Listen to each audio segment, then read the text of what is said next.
Ang China na sa buong panahon ay nanonood lang sa pagyusbong ng digmaan sa pagitan ng Estados Unidos at Iran ay biglang nag-alok ng solusyon sa digmaan na ito, ngunit humihiling kay Donald Trump ng kapalit.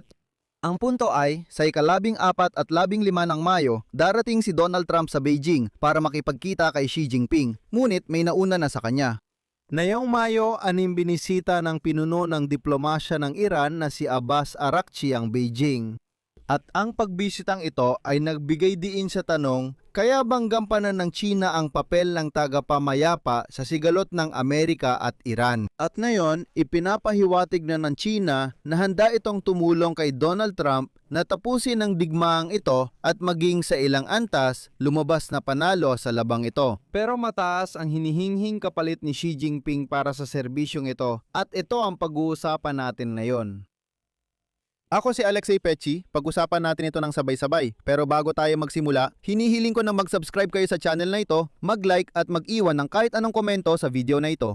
Kung gusto niyong suportahan ang trabaho ng YouTube channel na ito, maaari niyong gawin ito sa pamamagitan ng kahit anong donasyon gamit ang mga link at detalye sa description ng video na ito o sa pamamagitan ng QR code na nasa inyong mga screen o kaya sa pamamagitan ng sponsorship sa platform. Sa madaling salita, kung naging interesante at kapakipakinabang sa inyo ang episode na ito, sa dulo ng episode ay hihilingin ko na suportahan ninyo ang trabaho ng aming YouTube channel sa pamamagitan ng inyong mga donasyon.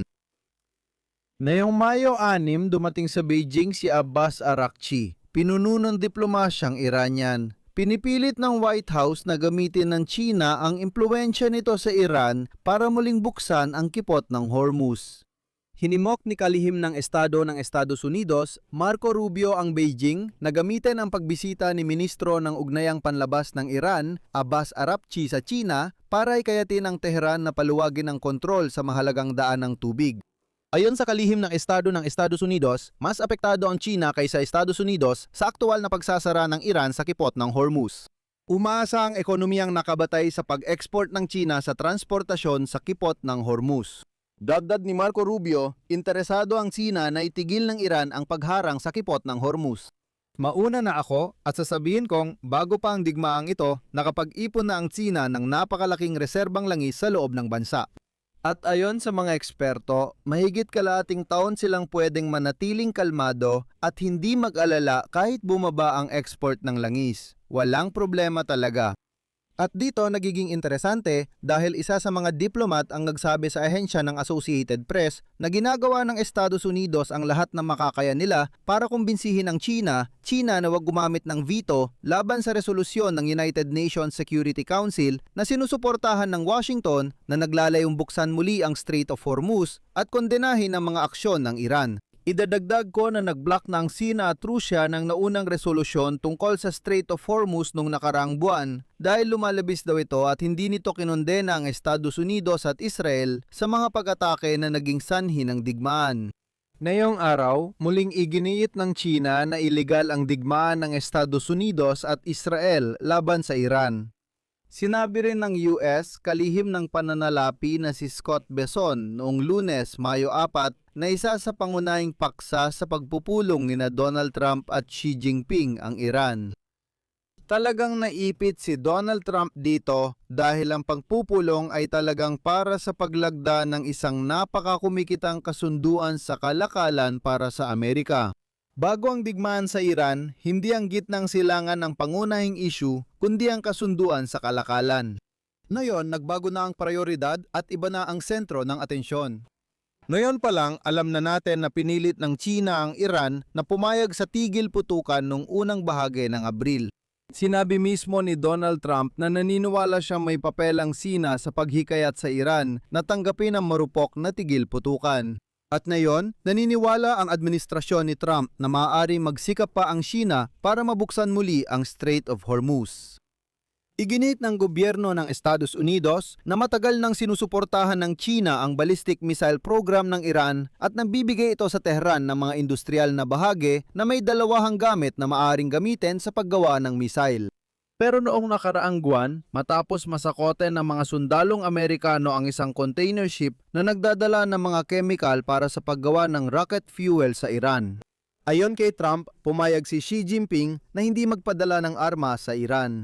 Kasabay ng pahayag na yon, may ulat ding pinag-aaralan ng Beijing ang pagpapadala ng arma sa Tehran.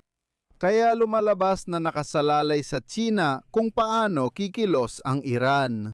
Sa ngayon, si Beijing, kahit sa papel lang, ay malinaw na kandidato para maging tagapamagitan at pangunahing negosyador. Matagal nang naging malapit na diplomatiko at ekonomiko ang China. Tumutugtog ang musika. Ang katapatan nila ay dahil sa di pagkakasundo sa Estados Unidos at pagnanais ng murang langis. Pero sa parehong panahon, may bukas na linya ng komunikasyon ang China sa Washington at may direktang access ito kay Donald Trump sa kanyang pakikipagkita sa leader ng China na si Xi Jinping sa susunod na linggo. Ibig sabihin, perpektong posisyon ito.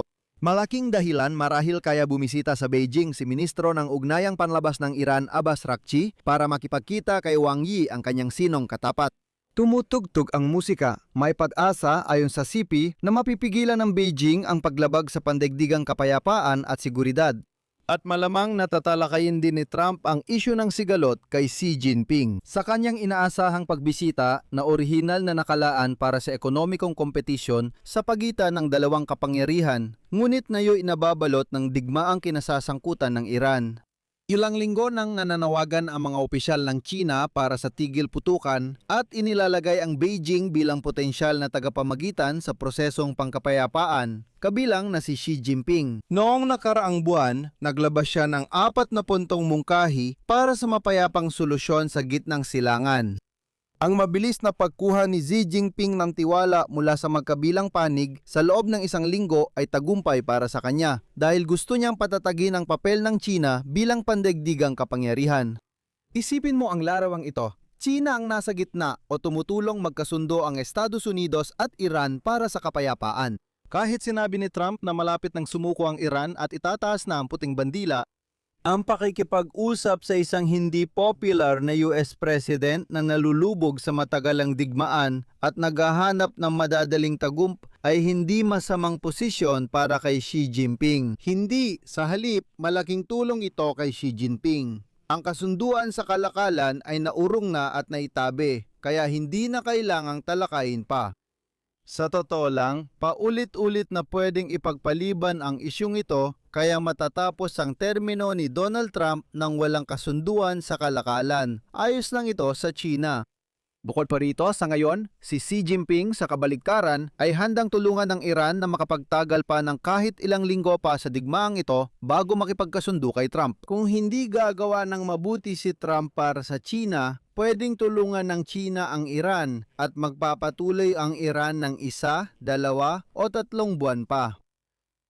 At ang kasalukuyang sitwasyon ay maaaring magbigay sa China ng natatanging pagkakataon na makinabang mula sa tunggalian bago ang malamang na matitindi at mahigpit na midterm elections para kay Donald Trump.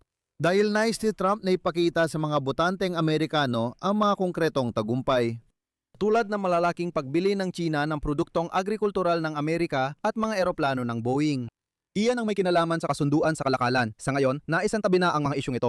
Naiintindihan ni Xi Jinping na ayos lang. Kung gusto ni Trump pag-usapan nito, dapat ding pag-usapan ng Iran. At para aminin ni Trump na hindi niya kayang lutasin ang digmaang ito nang wala si Xi Jinping. Sa kabilang banda, paborito sa China na tinutulak ng Estados Unidos ang Iran sa ganap na pagdepende sa Beijing, gaya ng Rusya na naging mahigpit at kaawa-awang basalyong ng Sina. Sa ngayon, sa totoo lang, ang Rusya ay isang bansang hungkag kung wala ang Sina. Wala itong halaga. Bago ang malawakang digmaan ng Rusya laban sa Ukraine, may partnership ang Rusya at China. Ngayon, mura na lang na appendage ang Rusya ng China. Kung anuman ang gustuhin ng China, yon ang gagawin nila sa mga dugyot na Ruso. Malinaw na pagkatapos ng digmaan, mananatili ang sitwasyon ng pagiging nakadepende ng Iran sa China. Kasi kahit sa panahon ng digmaan, ang pagbili ng China ng langis ng Iran ay bumubuo ng higit sa 70% ng export ng Iran. Sa ganitong paraan, nakakamit ang China ng malaking impluensyang pang-ekonomiya sa Iran. At dito, nagiging interesante ang usapan. Noong nakarang buwan, noong Abril, inilagay ng Washington sa blacklist ang isang malaking kumpanyang petrochemical ng China.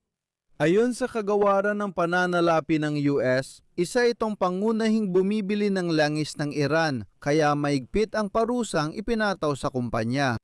Ito ang pinakamalaking refinery ng langis ng Xi na pinatawan ng parusa ng Amerika. Hindi natakot ang Beijing sa mga ito. Sa halip, iniutos ng Beijing sa mga kumpanya sa buong China na huwag sundin ang mga parusa laban sa kumpanyang ito at sa 4 pang iba na isinama ng Estados Unidos sa blacklist. Sabi sa Beijing, matakot kayo pero walang epekto ang mga parusang ito. Magpatuloy lang sa pakikipagtulungan, kami na ang bahala. Ngayon, kitang-kita na maaring pahabay ng China ang digmaan sa suporta sa Iran o tapusin ito agad sa pag-pressure dito. Depende na kay Xi Jinping ang pipiliin niya base sa iaalok ni Donald Trump sa susunod na linggo. Dito ko tatapusin. Ano ang opinyon at konklusyon ninyo? Isulat sa komento sa ilalim ng episode. Kung gusto ninyong suportahan ang paggawa ng channel na ito sa YouTube, maaari ninyo itong gawin sa pamamagitan ng anumang donasyon o bayad na pag-subscribe bilang sponsor gamit ang mga link at detalye sa deskripsyon ng video na ito o sa QR code na makikita sa inyong mga screen. Magpapasalamat ako sa anumang suporta mula sa inyo. Bukod pa rito, mag-subscribe din kayo sa aking Telegram channel na Pechi News. Ang link ay nasa deskripsyon ng video na ito. Iyon lang po. Ingatan ninyo ang inyong sarili. Paalam sa lahat.